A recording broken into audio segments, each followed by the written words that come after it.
പിതാവിൻ്റെയും പുത്രൻ്റെയും പരിശുദ്ധരൂപിയുടെയും നാമത്തിൽ ആമേൻ.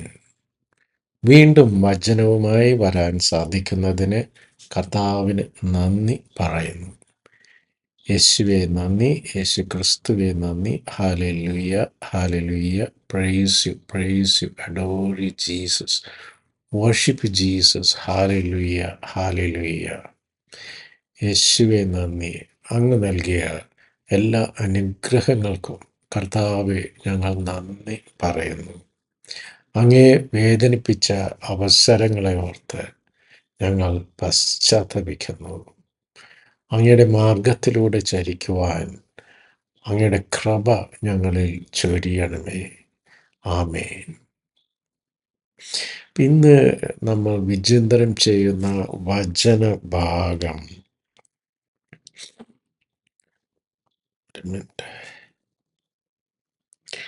കൊളോസ്സോസ് 3:17. നിങ്ങൾ വാക്കാലോ പ്രവൃത്തിയാലോ എന്തു ചെയ്താലും അതെല്ലാം കർത്താവായ യേശു വഴി പിതാവായ ദൈവത്തിന് കൃതജ്ഞത അർപ്പിച്ചുകൊണ്ട് അവൻ്റെ നാമത്തിൽ ചെയ്യുവൻ. നിങ്ങൾ വാക്കാലോ പ്രവൃത്തിയാലോ എന്തു ചെയ്താലും അതെല്ലാം കർത്താവായ യേശു വഴി പിതാവായ ദൈവത്തിന് കൃതജ്ഞത അർപ്പിച്ചുകൊണ്ട് അവൻ്റെ നാമത്തിൽ ചെയ്യുവൻ.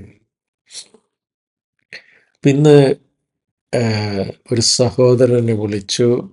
ആക്ച്വലി പുള്ളി ഭയങ്കര ഒരു ഫ്രസ്ട്രേഷനിൽ ഇരിക്കുന്ന സമയം. അതായത് പുള്ളിക്കൊരു ജോലി ഉണ്ടായിരുന്നു, ജോലി ഉണ്ട് ഇപ്പോഴും. ആ ജോലിയിൽ കഠിന പ്രയത്നമൊക്കെ ചെയ്ത് പുള്ളിക്കൊരു പ്രൊമോഷനൊക്കെ കിട്ടി. അപ്പോൾ മാനേജ്മെൻറ്റ് മാറി. കൂട്ടത്തിൽ ഈ സഹോദരന് ഒരു അസുഖവും പിടിപെട്ടു. അപ്പോൾ ആ അസുഖം വെച്ച് ഒരു കസ്റ്റമർ റിലേറ്റഡ് ജോലി, കസ്റ്റമറോട് സംസാരിക്കുകയും കസ്റ്റമറിനെ ഫേസ് ചെയ്യുന്ന ഒരു ജോലി ചെയ്യാൻ പ്രശ്നമായി തോന്നിയിരിക്കണം മാനേജ്മെൻറ്റിന്. മാനേജ്മെൻറ്റ് മാറിയോടുകൂടി അവിടെ പൊളിറ്റിക്സായി. ഈ സഹോദരനെ തരം താഴ്ത്തി. പുള്ളിയുടെ പെർഫോമൻസ് നല്ലതായിരുന്നിട്ട് കൂടെ ആ സഹോദരനെ തരം താഴ്ത്തി. അപ്പോൾ ഈ സഹോദരൻ വളരെയധികം വ്യസനം അനുഭവിക്കുന്നു. വളരെയധികം ഫ്രസ്ട്രേഷൻ, ദേഷ്യം, അമർഷം എല്ലാം ആ ചെറുപ്പക്കാരനിൽ നിഴലിക്കുന്നു, നിരാശ അടക്കം. അപ്പോൾ ഈ സഹോദരനായിട്ട് സംസാരിച്ചു കൊണ്ടിരിക്കുമ്പോൾ എനിക്ക് കിട്ടിയ വചനം, ദൈവത്തിൻ്റെ ദൂതൻ മാതാവിന് പ്രത്യക്ഷപ്പെട്ട് പറയുകയാണ്, നീ പരിശുദ്ധാത്മാവിനാൽ ഗർഭം ധരിക്കും. നമ്മളതിനെ മംഗളവാർത്ത എന്ന് പറയുന്നു. പക്ഷെ ആ അവസരത്തിൽ മാതാവ് അനുഭവിച്ച വ്യഥ എന്തായിരിക്കും? വിവാഹമുറപ്പിച്ചിരിക്കുന്നു, ഔസപിതാവുമായി വിവാഹമുറപ്പിച്ചിരിക്കുന്നു, കന്യക ഗർഭം ധരിക്കുന്നു.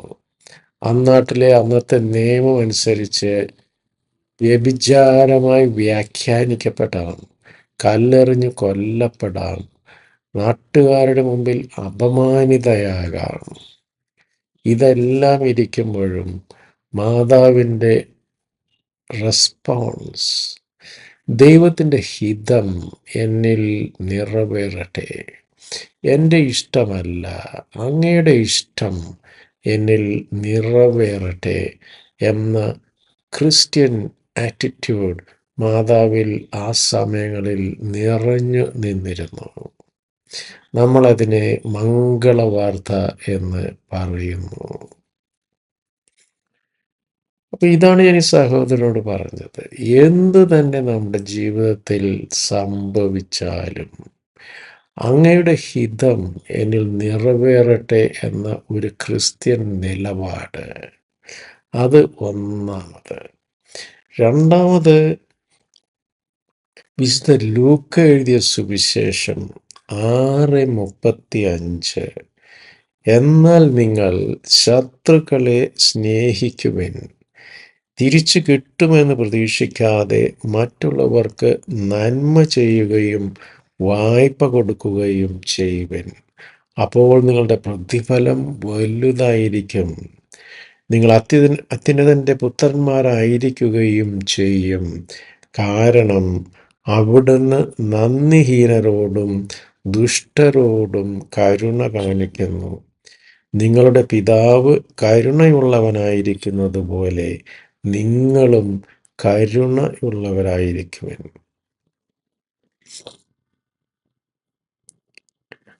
അവിടുന്ന് നന്ദിഹീനരോടും ദുഷ്ടരോടും കരുണ കാണിക്കുന്നു. അപ്പോൾ നിങ്ങളുടെ തൊഴിൽ ദാതാവ് നിങ്ങളോട് നന്ദിയില്ലാതെ പ്രവർത്തിച്ചു എന്ന് നിങ്ങൾക്ക് തോന്നുകയാണെങ്കിൽ, നിങ്ങളൊരു യഥാർത്ഥ ക്രിസ്തു അനുയായിയാണെങ്കിൽ നിങ്ങൾ എന്ത് ചെയ്യണം? കരുണ കാണിക്കണം, അവർക്ക് വേണ്ടി പ്രാർത്ഥിക്കണം. അപ്പോൾ ഒരുത്തൻ നിങ്ങളോട് തെറ്റ് ചെയ്തെന്ന് നിങ്ങൾക്ക് തോന്നിയാൽ അവനോട് കരുണ കാണിക്കുകയും അവന് വേണ്ടി പ്രാർത്ഥിക്കുകയും ചെയ്യുക.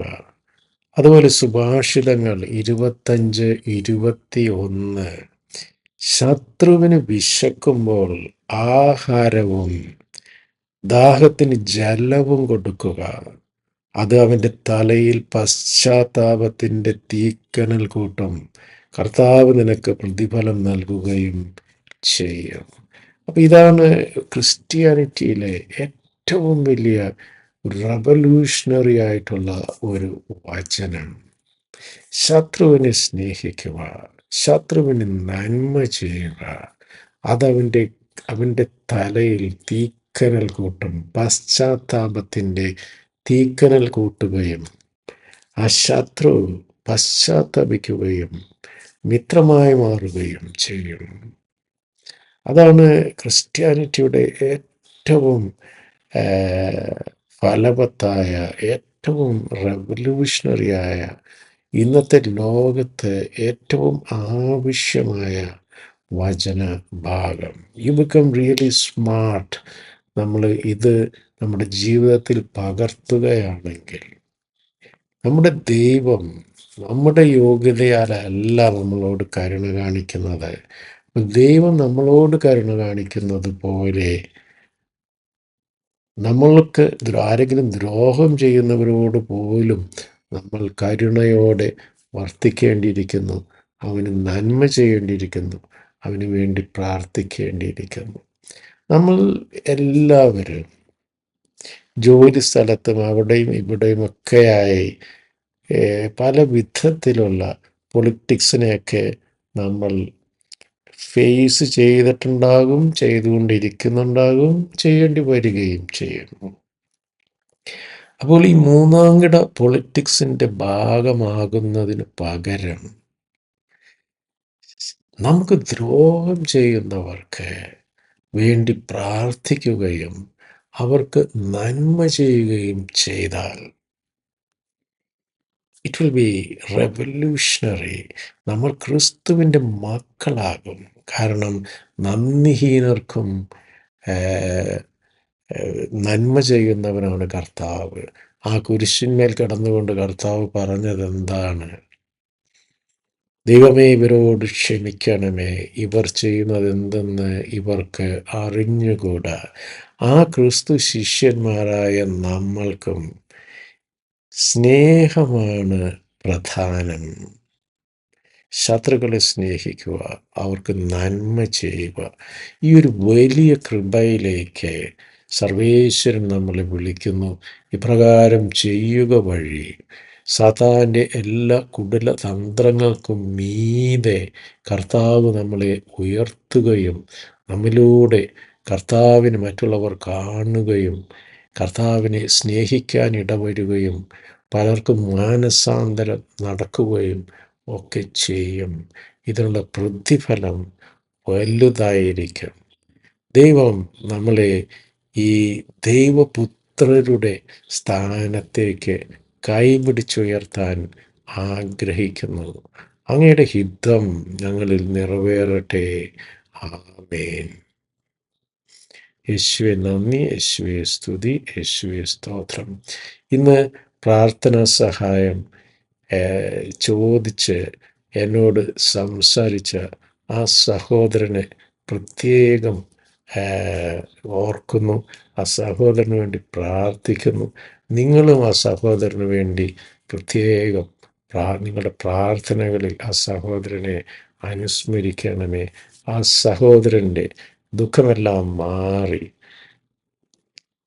കർത്താവ് അവനെ കൈപിടിച്ച് ആത്മീയ ആനന്ദത്തിലേക്ക് നയിക്കട്ടെ. നിങ്ങളും എനിക്ക് വേണ്ടി പ്രത്യേകം പ്രാർത്ഥിക്കുമല്ലോ. ആമേൻ. God bless.